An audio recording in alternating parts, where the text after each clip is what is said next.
건강수명 100세를 향하여 슬기로운 건강관리법을 알려주는 방송. 안녕하세요. OBS 생방송 건강콜센터의 장민정입니다. 아니, 건강콜센터가 왜 벌써 시작했지? 깜짝 놀라신 분들도 계시죠? 이번 주부터 저희가 여러분들을 2시 30분에 찾아뵙고 있습니다. 평소보다 조금만 더 일찍 TV를 켜시면 저희와 함께 하실 수가 있습니다.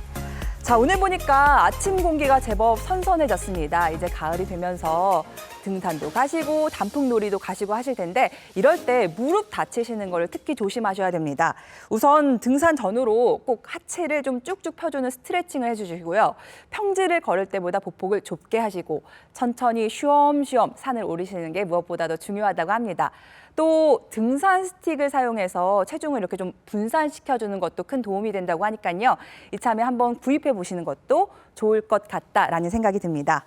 자, 생방송 건강콜센터 오늘의 주제를 먼저 소개해 드리도록 하겠습니다.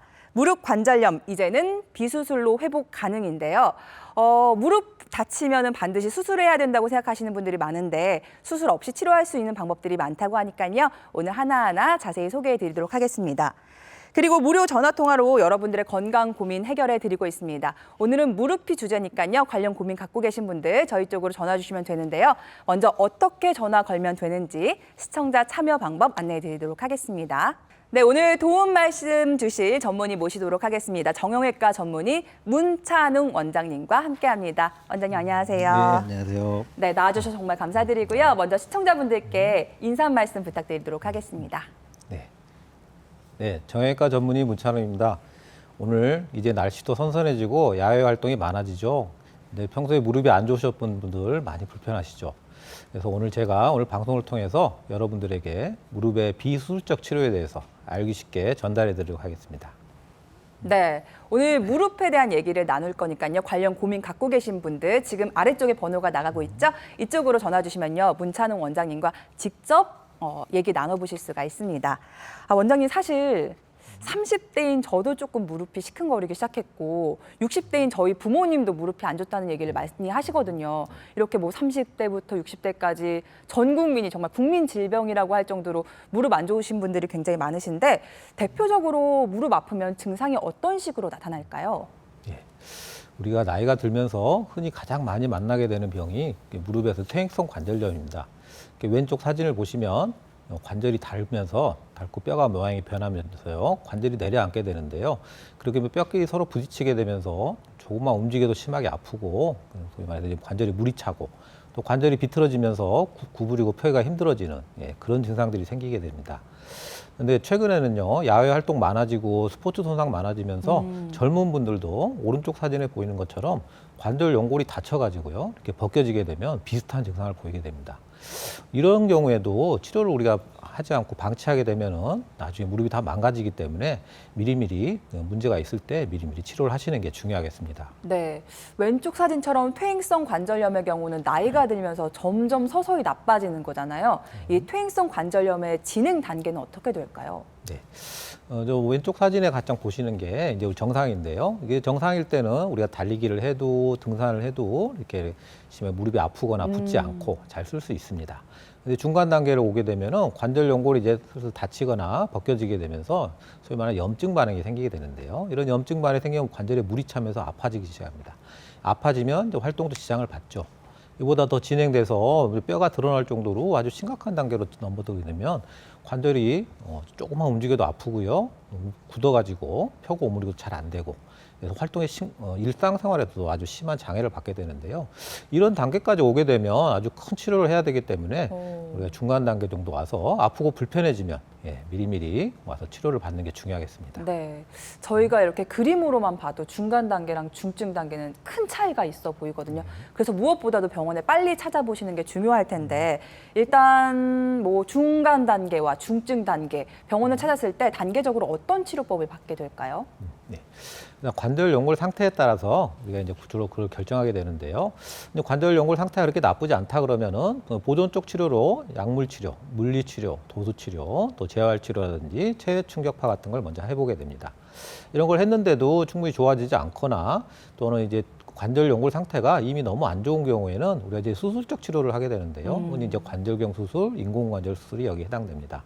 그렇지만 최근에는 그 중간 단계로서 줄기세포 이식술이라든지 자가연골세포 치료, 또는 증식주사 치료 같은 비수술적 치료들이 많이 개발되어 있기 때문에 네.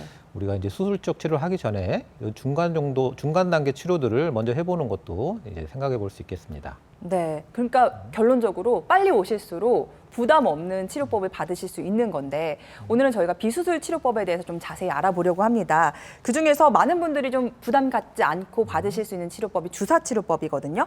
주사 치료도 요새는 종류가 굉장히 다양하다 그러더라고요. 네, 주사 치료도 사용하는 약물에 따라서 아주 많은 다양한 종류가 있습니다. 그리고 이제 흔히 많이 사용하는 게 이제 뼈 주사라고 얘기하죠. 스테로이드 주사가 있고요. 연골 주사라고 보통 얘기하는 히알루론산 주사가 있습니다. 이거는 주로 이제 윤활 작용이나 완충 작용하는 데 많이 사용하고요.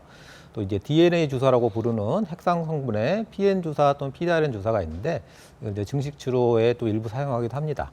그리고 지금 마지막으로는 우리가 조직 재생을 시켜줄 수 있는 그런 증식 주사 치료, 이게 크게 4가지 종류가 있습니다.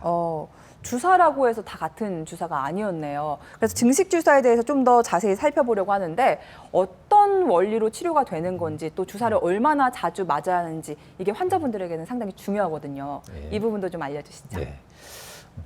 네. 증식 주사는 먼저 주사를 맞게 되면요, 순차적으로 염증 단계, 증식 단계, 재형성 단계라는 걸 거쳐서 조직이 다시 재생이 되고 강화가 되는데요. 그래서 주사 맞고 한 3에서 7일 정도가 염증 단계라는 걸 거칩니다. 그리고 그 이후에 4에서 6주 정도 지나면은 증식 단계라는 걸 거치면서 조직이 다시 재생이 되고요. 그 이후에는 재형성 단계에서 재생된 조직이 우리가 다 강화되고 튼튼해지는 그런 단계를 거칩니다.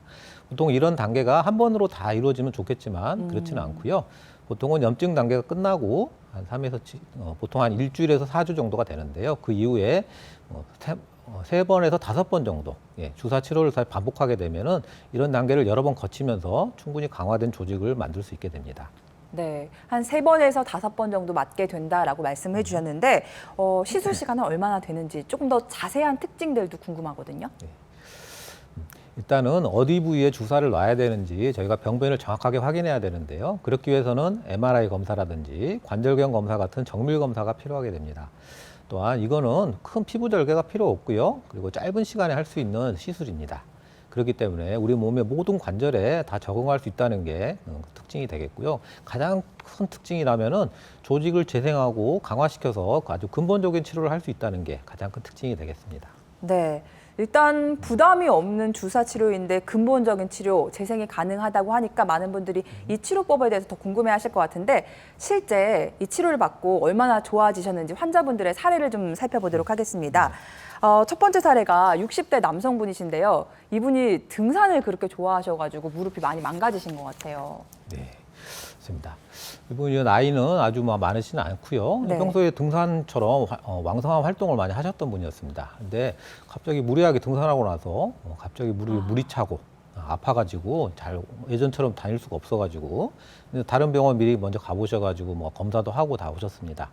MRI 검사를 가져오셨는데 보시니까 반월 연골판이라는 게 찢어져가지고 아마 그 부분이 문제의 원인이었던 것 같습니다. 근데 이제 이런 부분 보통 이렇게 반월 연골판이 찢어지게 되면 우리가 수술 이제 생각하는 경우가 많은데요. 네, 이분은 이제 이미 그 증식 치료에 대한 충분한 이해를 좀 있으셨고, 그래서 증식 치료 주사 먼저 해보기로 했습니다. 그래서 증식 치료 주사 총 5번 시행 받으시고 아픈 거라든지 부기 좋아지고 활동도 예전처럼 할 수 있게 회복됐습니다. 그리고 시술 후에 다시 MRI 검사 해봤더니 왼쪽에 보였던 거 찢어졌던 부위가 네. 오른쪽에는 이렇게 잘 치유가 돼서 이제 치유된 조직이 잘 만들어지면서 치유가 된 게 확인되었습니다. 네. 이처럼 수술이 필요할 수도 있었지만 증식 주사만으로 이렇게 조직이 잘 재생되면 좋은 결과를 얻을 수 있다는 걸 보여주는 경우입니다. 네. 그러니까 수술을 권유받으셨던 분인데 증식 주사 치료만으로 좋아지셨으니까 너무 다행이다라는 생각이 들고요. 다음 사례는 조금 더 연령대가 있으세요. 70대 중반분이신데 여성분이신 것 같아요. 이 74세, 연세가 좀 있으시죠? 걸을 때와 계단 다닐 때 이제 우리가 일상생활 하는 거죠. 일상생활 할 때도 좀 아프고 시큰시큰하고 그래서 좀 활동이 좀 제한이 생기고 이래서 이제 병원에 오셨는데요.